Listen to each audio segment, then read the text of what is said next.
Yes, lini smartphone budget mid-range terbaru dari Xiaomi sudah resmi hadir di Indonesia, Redmi Note 11 series. Yang udah ada di tangan gue sekarang ini adalah Redmi Note 11 alias base model dari 3 seri yang dihadirkan di Indonesia. Sekedar info ya, dibandingkan seri terdahulunya, Redmi Note 11 ini mempunyai perbaikan, kesamaan, bahkan penurunan juga. Tapi kita kan fokusnya bukan di spek brosur, tapi experience pemakaian sehari-harinya seperti apa. Sebelum nonton, jangan lupa subscribe dulu kalau belum, dan juga nanti di akhir video like atau dislike supaya membantu kami bersaing di algoritma YouTube yang makin kemari makin susah ditebak kayak hati wanita.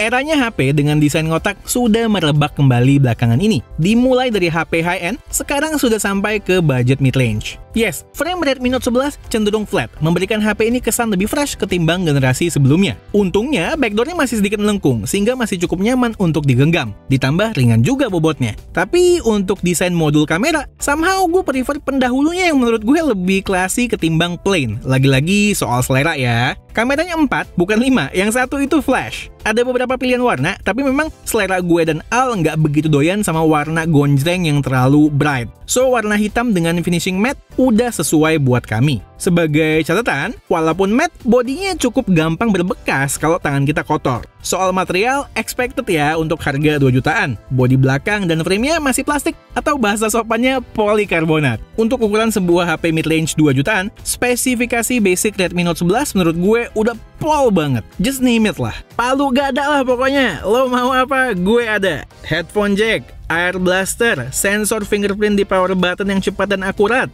stereo speaker yang enggak sekedar ada doang.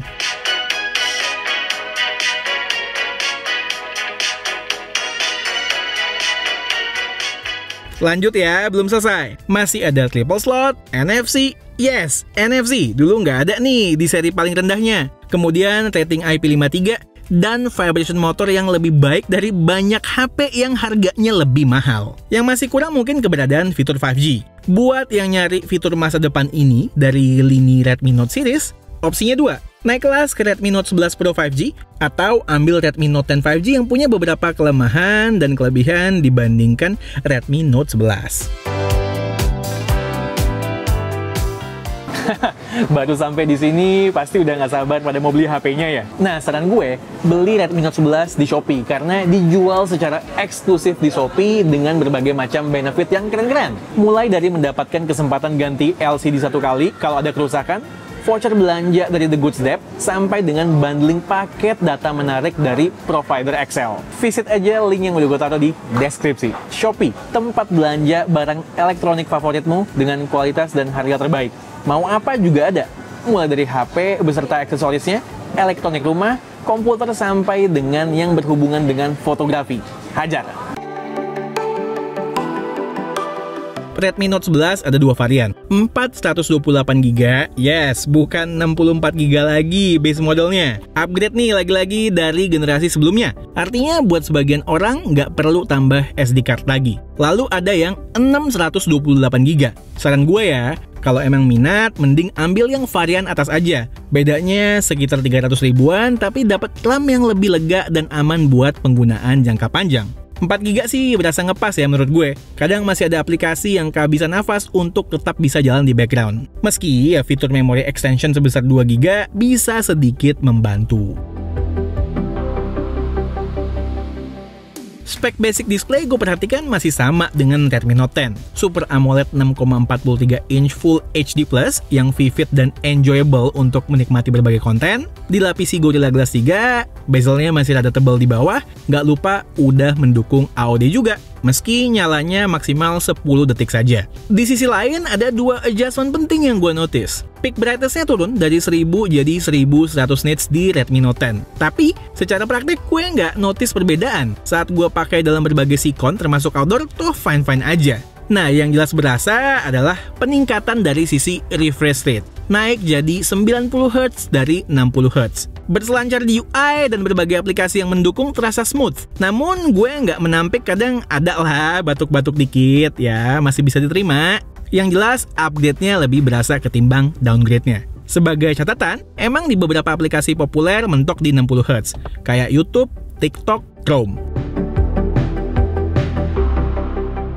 Untuk kalian, pencinta adu tinggi-tinggian angka benchmark atau nyari HP buat mainin game yang demanding, to the point aja, dapur pacu Redmi Note 11 akan terasa mengecewakan. Karena overall, Snapdragon 680 tidak lebih baik dari Snapdragon 678 untuk urusan performa, walaupun secara penamaan prosesor lebih tinggi. Tapi untuk urusan efisiensi, panas body yang dihasilkan, penggunaan sehari-hari, dan casual gaming, gue nggak ada komplain. Namun, bukan berarti Redmi Note 11 nggak bisa dipakai game yang demanding sama sekali. Tapi, ekspektasinya harus dijaga. Gua pakai main Free Fire dengan settingan default, lancar-lancar aja. Lanjut main LOL, settingannya 60 FPS, medium low, lancar tanpa ada kendala. Terakhir, ini game yang sebenarnya nggak rekomen main di HP ini.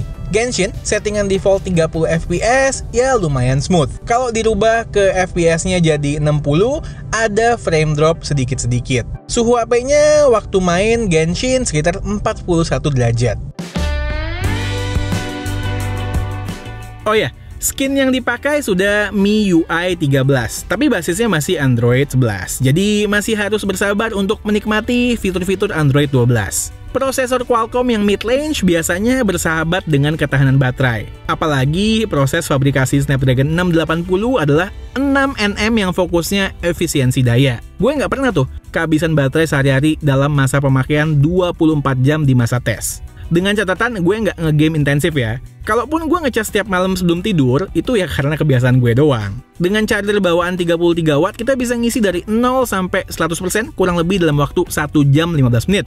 Sedangkan ngecas 30 menit bisa ngisi 50%. Lumayan banget. Overall sudah termasuk cepat. Cukup disayangkan ya, perekaman kamera utamanya sekarang nggak bisa merekam di resolusi 4K lagi kayak Redmi Note 10. Ini hitungannya adalah downgrade dari sisi fitur perekaman kamera. Lagi-lagi ini keterbatasan dari Snapdragon 680 sebenarnya. Stabil sih stabil ya, tapi kalau dilihat dari viewfinder emang kayak sebaliknya. Oh ya, untuk kamera utama itu ada peningkatan secara resolusi kamera dibanding Redmi Note 10 dari 48 megapiksel jadi 50 megapiksel. Sedangkan 3 lensa lainnya masih mirip.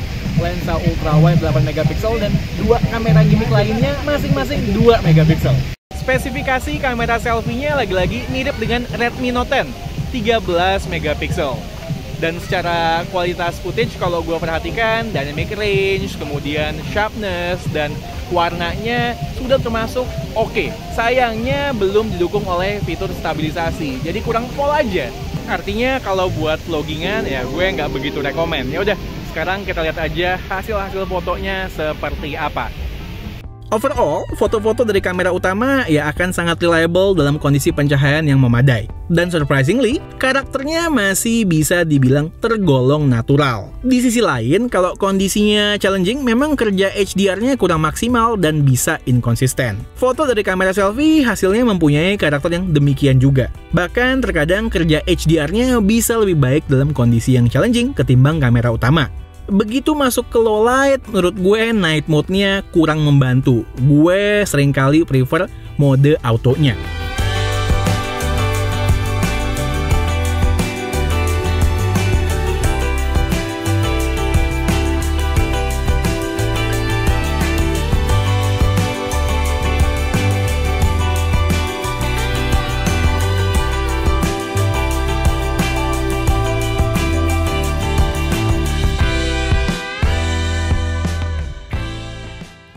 Oke, Redmi Note 11. Handphone ini memang nggak bisa dibilang sebagai peningkatan sepenuhnya dari generasi terdahulu. Tapi nggak bisa ditampik juga bahwa handphone ini adalah handphone 2 jutaan yang all-rounder. Peningkatan utamanya, sekarang dia udah punya NFC dan juga displaynya udah high refresh rate.